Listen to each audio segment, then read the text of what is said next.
Hello বন্ধুরা, good morning. আমি মিতা। আমার এই ছোট্ট পরিবারে তোমাদের সবাইকে স্বাগত জানাই। তোমরা সবাই কেমন আছো?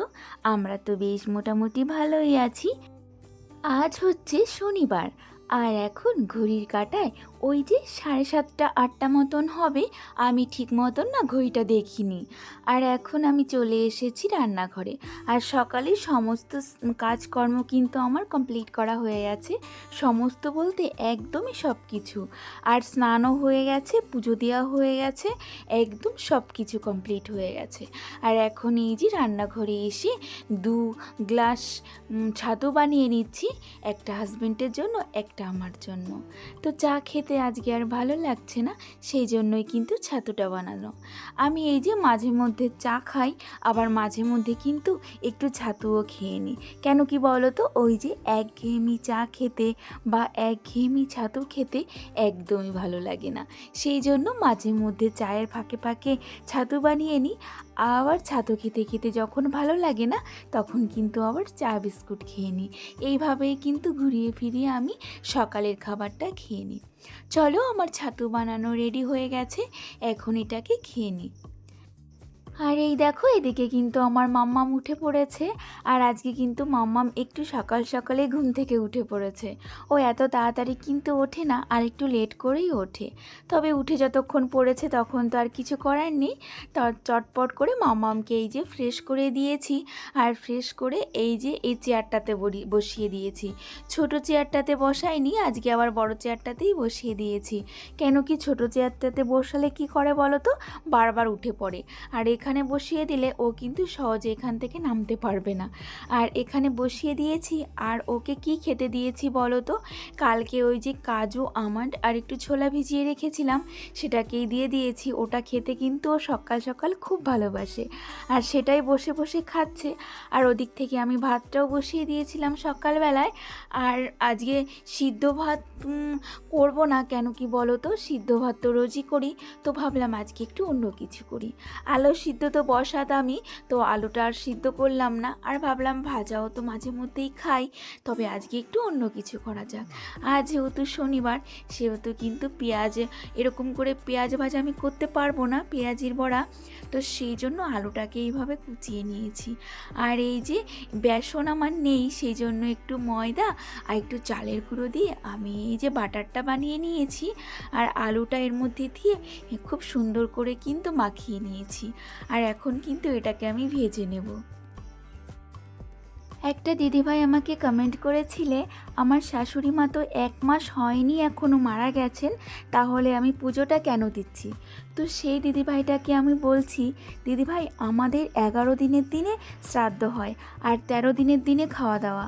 তো 13 দিনের খাওয়া দাওয়া হয়ে গেলে তারপরে কিন্তু আমরা পুজো দিতে পারি। তো তবুও কিন্তু আমি বেশ কিছুদিন পরেই পুজোটা দেওয়া শুরু করেছিলাম। মানে শুক্রবার নাগাদ আমাদের খাওয়া দাওয়া শেষ হয়ে গেছে, আর আমি বৃহস্পতিবারে কিন্তু পুজোটা দিয়েছিলাম। আর যেই কদিন আমাদের কাজ ছিল, সেই কদিন কিন্তু আমি একটু ব্লগ শেয়ার করিনি। তো জানি না তোমাদের কতদিন পরে পুজো দিতে পারো, কিন্তু আমরা কিন্তু 13 দিন হয়ে যাওয়ার পরে পুজোটা দিতে পারি। তো এটাই। এই দেখো, এইদিকে আবার বৃষ্টিও শুরু হয়ে গেছে। আমার কিন্তু এখনও রান্না কমপ্লিট হয়নি, আর ওই দিক থেকে বৃষ্টিটা কিন্তু খুব জোরে জোরে শুরু হয়ে গেছে। আর বৃষ্টি এখন আর কি বলবো, এর তো কোনো ঠিক ঠিকানা নেই, সকাল সকালেই চলে আসে, নিমন্ত্রণ আর করতে হয় না, এমনিতেই চলে আসে। তো যাই হোক, ওইদিকে বৃষ্টিটা হতে থাক, আর এইদিকে আমি দেখো মুচমুচে আলুর পকোড়া করে নিয়েছি। তো চলো, এটা দিয়েই কিন্তু আজকে আমরা সকালে খেয়ে নেব, আর তারপরে দুপুরে রান্নাবান্না তো আছেই। সকালে খাওয়া দাওয়া কমপ্লিট করে চলে এলাম ঘরে। আর বেড কাভারটা একটু চেঞ্জ করে নেব, কেন কি অনুষ্ঠানের সময় ওই বেড কাভারটা পেতেছিলাম তো একটু নোংরা হয়েছিল। কেন কি বলো তো, অনেক লোকজন এসেছিল বাড়িতে, তারা একটু বসাবসি করেছিল। আরও আগেই কিন্তু আমার বেড কাভারটা চেঞ্জ করা উচিত ছিল, কিন্তু করা হয়নি। তো আজকে ভাবলাম কি, আজকে বেড কাভারটা চেঞ্জ করে ফেলি। তো সেই মতো দেখো বেড কাভারটাকেও চেঞ্জ করে নিচ্ছি। আর কি বলো তো, একটু নোংরা হলে বেড কাভারটা না চেঞ্জ করলে একদমই ভালো লাগে না। আর এখানে যেহেতু রাতে ঘুমাতে হয়, আর দেখবে রাতের বেলায় কিন্তু আমাদের একটু আরাম মানে আরাম পাই। তাছাড়া তো সারাদিনই আমাদের কাজকর্ম করে যেতে হয়, সেই জন্য যে এখানে একটু আরাম করি সেখানটাকে একটু পরিষ্কার না করে নিলে না একদম ভালো লাগে না। তাই সবসময় আমি চেষ্টা করি বিছনাটাকে একটু পরিষ্কার করে রাখতে। কেন কি এখানেই তো একটু আমরা শান্তিতে ঘুমাই সারাদিন পরে, আর সারাদিনে তো একটু টাইমও পাই না, সেই জন্যই। জানো তো বিছনায় কিন্তু আমরা তেমন একটা উঠি না, তবু এই সাদা বিছনা চাদরটা পাতলে না খুব তাড়াতাড়ি নোংরা হয়ে যায়। মাম্মামি একটুখানি ওঠে, কিন্তু আমরা তো সারাদিনে একদমই বিছনায় উঠি না, তবুও না এটা বেশ নোংরা হয়ে যায় তাড়াতাড়ি। এই যে আজকে পাতলাম, দেখবে 3-4 দিন পরে আবার এটা নোংরা হয়ে যাবে। তো তবুও না একটু শখের বিষয়, ওই জন্য আমি এটাকে পাতি। আর আমার খুব ভালোও লাগে সাদা জিনিস, কিন্তু কি বলো তো, ওই যে নোংরা হয়ে যাওয়ার ভয়তে আমি না পাততে চাই না, মানে তাড়াতাড়ি আবার আমাকে বেড কভারটা কাচতে হবে, সেই জন্যই। এই দিকে না আলমারির ওপরটা বেশ এলোমেলো হয়ে গেছিলো, সেটাকে এখন একটু ভালো করে গুছিয়ে নেব। আর তার আগে কিন্তু এই ওপরটাকে আমি সুন্দর করে একটু পরিষ্কার করে নিয়েছিলাম। ওই যে হালকা একটু ধুলো পড়েছিল, সেটাকে একটু পরিষ্কার করে নিয়েছিলাম। আর এইটার মধ্যে কি আছে বলো তো, এটার মধ্যে বড় একটা টেডি বিয়ার আছে। মানে শাশুড়ি মায়ের যেই দিন কাজ হয়েছিল সেই দিন না আমার দিদি এসেছিল, দিদি এই টেডি বিয়ারটা নিয়ে এসেছে। তো মামামের এত টেডি বিয়ার রয়েছে, সেই জন্য না এটা আর দিইনি, কেন কি ওইগুলোই নোংরা করুক, এটা একটু ভালো করে রেখে দিয়েছি। আর এইগুলো নোংরা করলে সেই খাটুনি আমারই হবে পরিষ্কার করার জন্য, তাই এটাকে একটু তুলে রেখেছি, এটাকে পরে দেবো ওকে খেলতে। এখন যেগুলো আছে ওগুলো নিয়েই খেলুক, আর সেই জন্য এটাকে ভালো করে প্যাকিং করে উপরেই তুলে রেখে দিলাম। আর এইখানে আমার ওয়ার্ড্রপের উপরটাও একটু বেশ নোংরা হয়েছিল। আমি না বুঝতে পারি না, এই ওয়ার্ড্রপের ওপরটাই না আমার বেশি নোংরা পড়ে, কেন কি জানি, এটা সাদা কালার বলি না কি বুঝতেই পারি না জানো। এখানে মানে প্রতিদিনই ধুলো পড়তেই থাকে, আর প্রতিদিনই আমাকে একটু ক্লিন করতেই হয়। তো জানি না অন্য কিছুতে কিন্তু এত নোংরা পড়ে না, এটার উপরেই কিন্তু বেশি নোংরা পড়ে। ওই জন্য না এটাকে আমার বেশি পরিষ্কার করতে হয়, মানে রোজ পরিষ্কার করলেই ভালো হয় এটা। তবে রোজই আমি কিন্তু এটাকে হালকা হাতে পরিষ্কার করে নিই, তার মাঝে মধ্যে এটাকে একটু ডিপ ক্লিনিং করে নিই। তো দেখো আমার কিন্তু এটাকেও পরিষ্কার করা হয়ে গেছে সুন্দর করে। তো পরিষ্কার পরিচ্ছন্ন এগুলো কিন্তু নিজের মনের ব্যাপার, জানো তো, এগুলো কিন্তু তোমাকে কেউ শিখিয়ে দিতে পারবে না। আর আমি কিন্তু ছোটোবেলা থেকে এরকম পরিষ্কার পরিচ্ছন্ন জিনিসপত্র মানে করে রাখতে ভালোবাসি। আমার ধুলোবালি নোংরা একদমই পছন্দ হয় না। আর এই যে বিয়ের পরে জানো তো, এইগুলো করার জন্য একটা মন লাগে, সংসারে শান্তি লাগে। শুধু তোমার ইচ্ছা থাকলেই হবে না, কিন্তু সংসারে শান্তি না থাকলে তুমি এই ঘর বাড়ি পরিষ্কার পরিচ্ছন্ন করে কিন্তু রাখতে পারবে না। মনের মধ্যে আগে শান্তি দরকার, তারপরে টাকা পয়সা হলেই যে তুমি ঘর বাড়ি পরিষ্কার পরিচ্ছন্ন করে গুছিয়ে রাখতে পারবে সেটা কিন্তু কখনোই নয়। আগে লাগবে মনের শান্তি, মনের সুখ, তারপর জানো তো।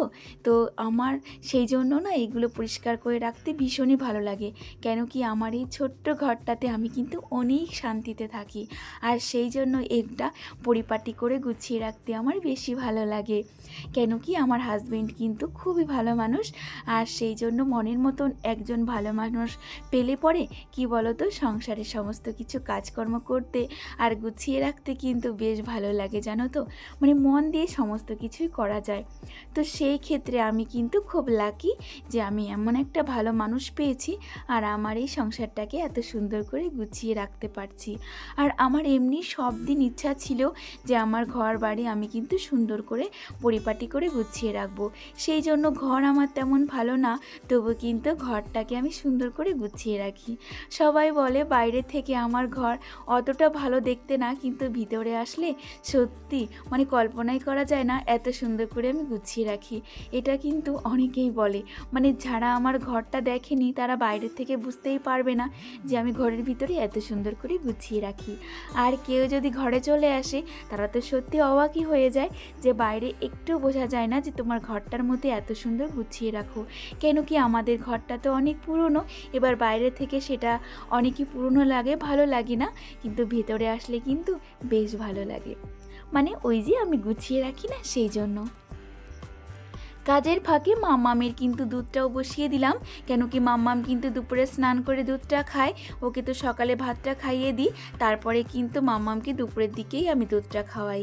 তো দেখো তারপরে চলে এলাম এই ঘরটাতে। এই ঘরের আলনাটা একটু গুছিয়ে নেব। আলনাটা আমার বেশ গোছানোই থাকে সব সময়, কিন্তু ওই যে সেদিন এই শাড়িটা পরেছিলাম আর নাইটিগুলো পরেছিলাম, সেগুলোই কিন্তু ধুয়ে রেখেছিলাম।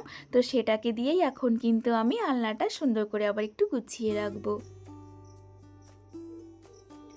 আর হাজব্যান্ড যে সমস্ত জামা কাপড়গুলো এই যে বাড়িতে পরে, সেগুলো কিন্তু আমি এখানেই গুছিয়ে রাখি, কেন কি ও এখান থেকে নিয়ে তাড়াতাড়ি করে পরতে পারবে এগুলো হাতের কাছে থাকলে। ও তো একটু সবসময় ব্যস্ততার মধ্যে থাকে, তাই এখানটা হাতের কাছে রেখে দিই, চটপট করে এখান থেকে নিয়ে পরে ও কিন্তু বেরিয়ে যেতে পারবে। আর আজকের ব্লগটা কিন্তু আমি এখানেই শেষ করব। তোমরা সবাই ভালো থেকো, আমরাও ভালো আছি। তোমাদের সবাইকে টাটা।